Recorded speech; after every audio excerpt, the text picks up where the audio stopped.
Hello friends, welcome to Stitch to New. I'm Lynn, and Lady Girl's around somewhere, but I'm sure she'll come join us before the end of this video. Today, I've got another quick, easy project. I thought I would show you guys some easy quilting that you can do with your home sit-down machine. I hope you guys aren't tired of seeing bunnies, but I'm going to be working on this bunny table runner that we made a couple videos ago, and I'm going to show you the process that I go through for quilting when I'm using my home machine. Okay, so the first thing we need to do is take our project. For me today, it is our bunny table runner. You could do this with any small project you've got. If you want to do a baby quilt, I had done up to a queen size quilt with my home machine, but it's hard. Your arms are going to be tired. It's going to take a lot of maneuvering. You got to have a lot of space to spread things out in and support your quilt while you're working on it. I best recommend this for smaller projects, and I'm going to show you step by step today how I go about doing that. So I took my project and I measured it out, and my bunny table runner is let's see, this one is 19 inches wide by 34 and a half inches long. So the first thing you need 3 things for a quilt sandwich. Your top, you need a backing fabric, which I've chosen this one, and then you need your batting. So this is my batting I'm going to be using today. And this is just a piece I pulled out of my bin that was longer and wider than my project I'm using. This is an 80/20 Hobbs Heritage, I believe is the right, but any batting that you choose is fine. Okay, I like the 80/20. It's just a softer feel to it. So the first thing I'm going to do, since my table runner is only 34 and a half inches long, I know that it is a width of fabric. The width of fabric will be longer than that. So I know I'm good by making a cut the width of fabric. My project is 19 inches wide. So for this, I want to do an extra 2 inches wider. So I will cut it at 21. That will give me an extra inch on either side, because when you're quilting, it's going to take it in a little bit, and I want to give myself a little bit of extra room. So for my fabric, backing fabric, I'm going to do a 21-inch strip. Fold you down here. So I'm going to do 21 inches by the width of the fabric. And I definitely need to do a cleanup cut there.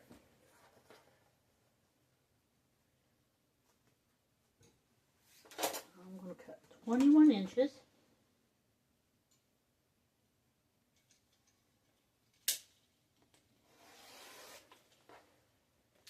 And I'm going to flip it around and do that cleanup cut on the other side.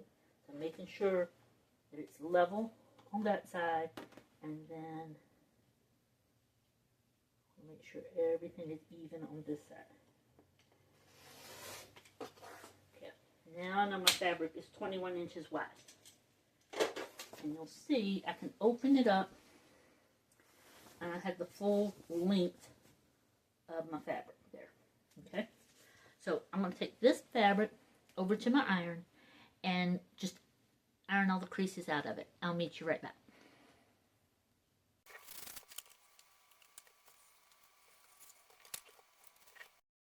Okay, I've got my backing. That'll be the back of the quilt. And I've got it right side facing down. So this is the wrong side of the fabric. So the next thing I'm going to do is I'm going to take my batting and lay it on the backing. Now my batting is bigger than my backing by quite a bit, because I'm using just a piece I had. I could have taken the time, make sure everything's flat, to trim all of this and get it all even before I put it on here. But it doesn't really matter if this is slightly bigger, because when we're all done, we're going to trim everything and make it square. Just as I've made the backing fabric a little bit bigger, so I want my batting the same. So I'm just going to kind of trim this to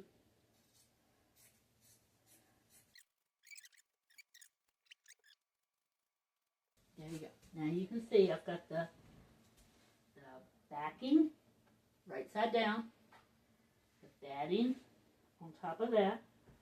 I'm just going to flatten everything out. Then I'm going to take my top, those lovely bunnies again, and I'm going to set it on the top.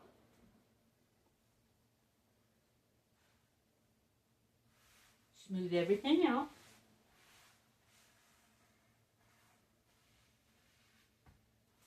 Let me bring you in a little bit closer here. So you can see the batting and the backing are both bigger all the way around than the quilt top. And no matter what size quilt you're doing, you want at least that much. I would usually do even more. If I was long arming, you need right much more. But for this small project, 1 inch around should be enough. Now, let me get my pins. This is my pin bucket, and they are just regular safety pins. These are maybe 2 inches long. You don't need anything special. You can just get these from Walmart, Amazon. Then what you're going to do, I usually try to start in the center of my project and work out. You just want to kind of pin. I'm going to pin across the center seams here, since I'm working on my ironing board top. It's not a hard surface.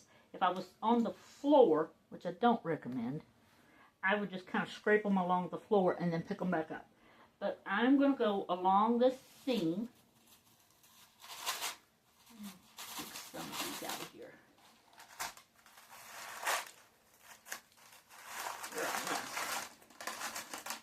There we go. I'm going to go along this seam. And I just randomly pick the seam and pin about a hand width apart on the seam.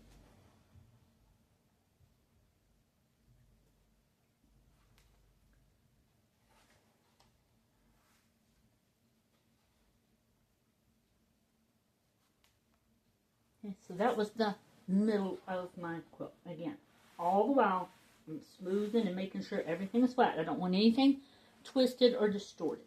Then again, I'm going to kind of come up a hand width, and you'll see I've got a grid. So I wouldn't come up this grid. I would come up this grid and put another pin.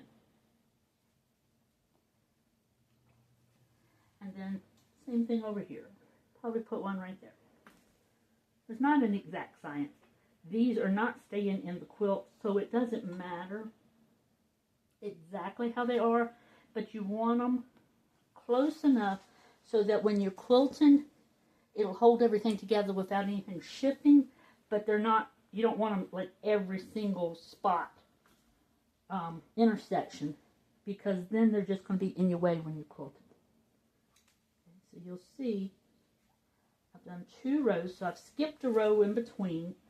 They're just kind of a hand's width apart all the way through. So I'm going to work from the center to one end, and start back at the center and work to the other end. So let me get started with that.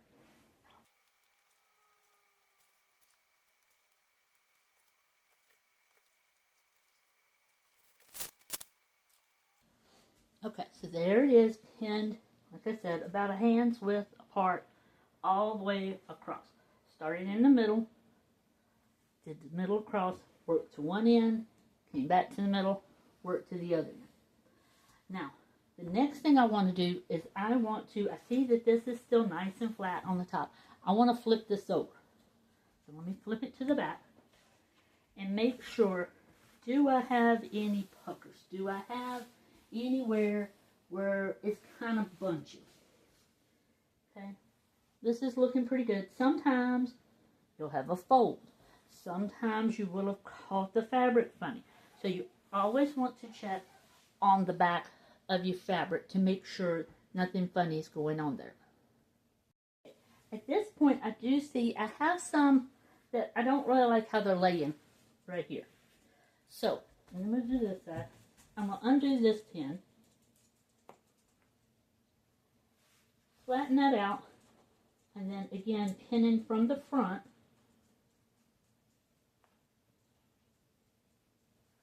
Now it's nice and flat. Same thing with as we come down here, it's just not as flat. So again, I'm going to undo this pin, flatten everything out. Come back and get that one in a minute and put that pin back in here close to where it was. And let's fix this last one.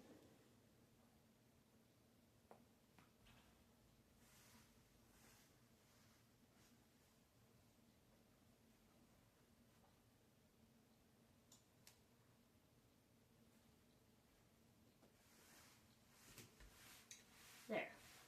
Now everything's laying flat on the back and on the front. And as you see, now I can pick this up and carry it. My layers are going to stay together. Nothing is going to shift around. Okay? So, looking at the front, pull it down this way so you can see a little better. I want to think about, what do I want the quilting to look like on this one?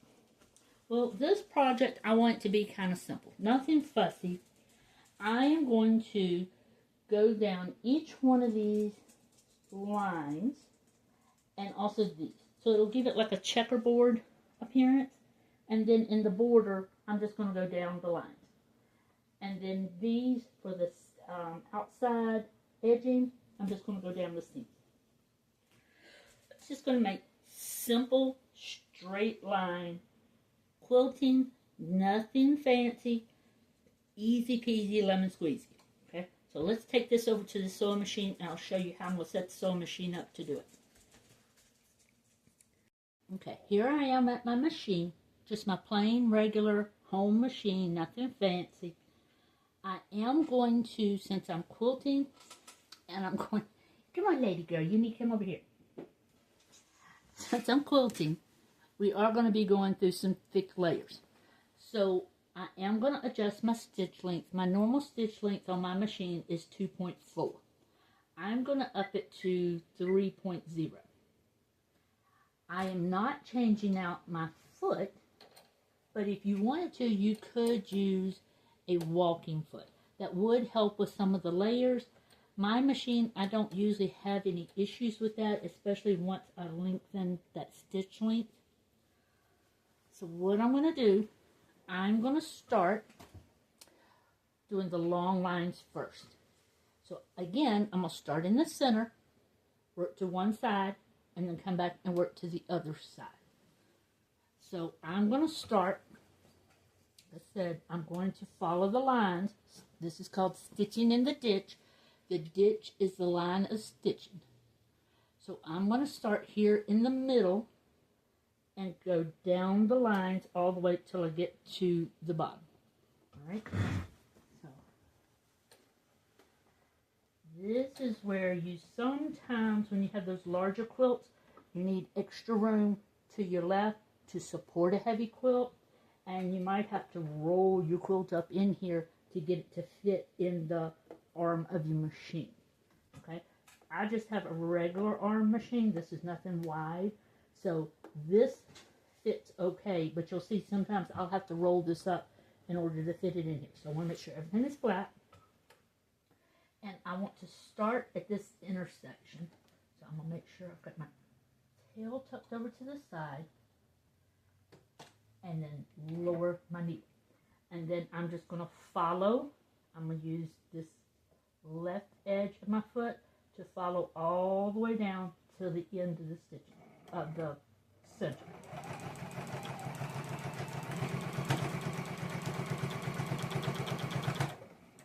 And each time, see, I'll have to adjust to pull it up and to hold that weight up so it's not pulling on the table runner as I'm quilting.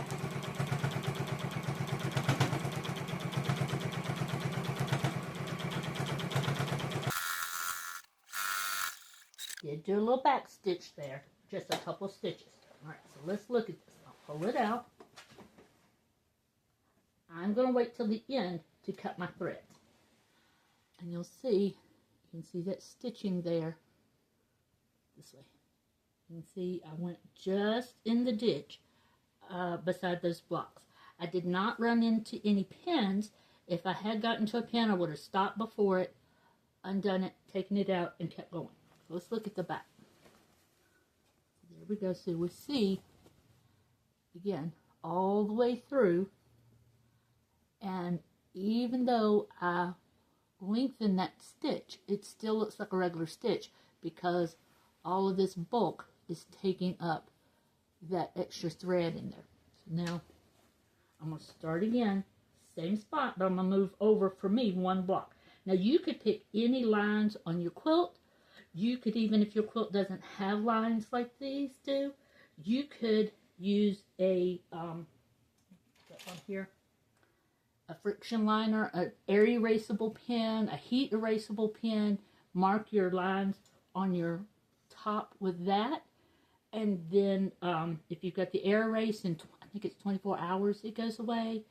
This one is a heat erase. So when I put the iron on it, it goes away.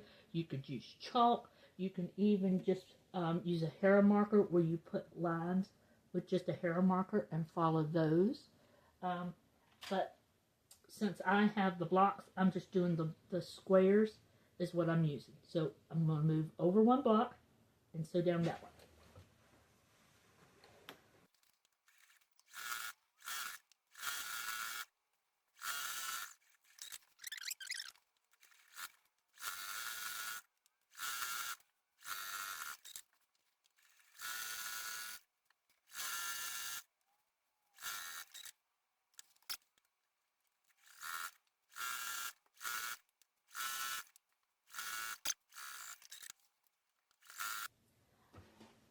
Alright, I have got all of the long rows done. And let me flip it to the back and you'll see there's all my long rows.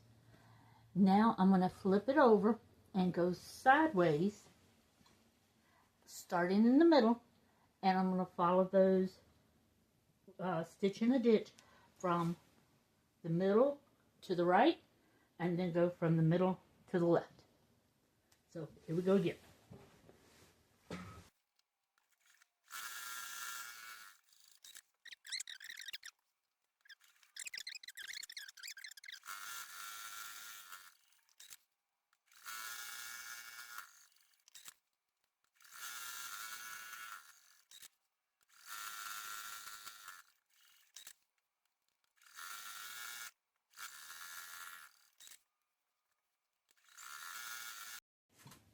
Okay, here it all is, all quilted. I've quilted all the straight lines up, down, and there is our finished project. And you'll see it's got a nice grid here on the back. Okay, so the next thing I need to do is go through and trim all the little threads from all the intersections, and then I'll take it over to the cutting table and trim it. So let me get started on trimming all those threads.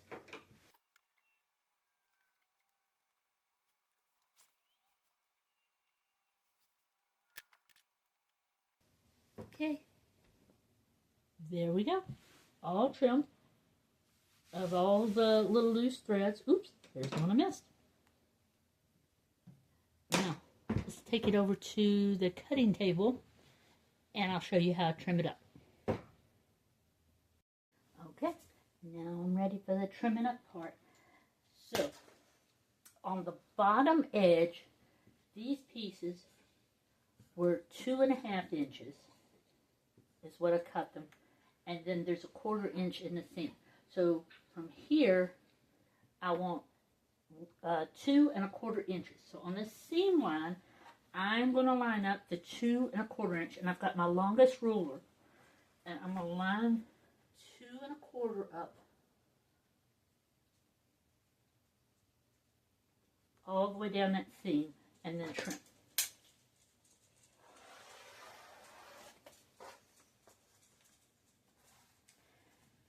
Now I'm going to flip it over, and on the other end, I'm going to do the same measurement. Make sure everything's flat. 2 1/4, and I'm going to line up with that seam. And trim.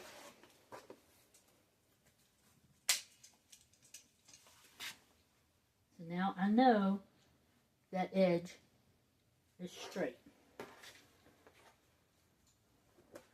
Let's see, let's measure this one.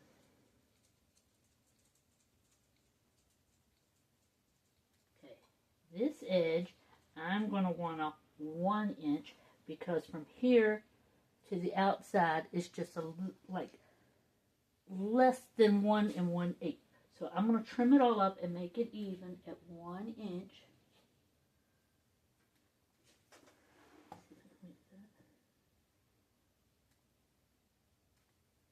You'll see I just got a little scant edge there that I'm trimming off of the front fabric. And then I'll move it up and keep going.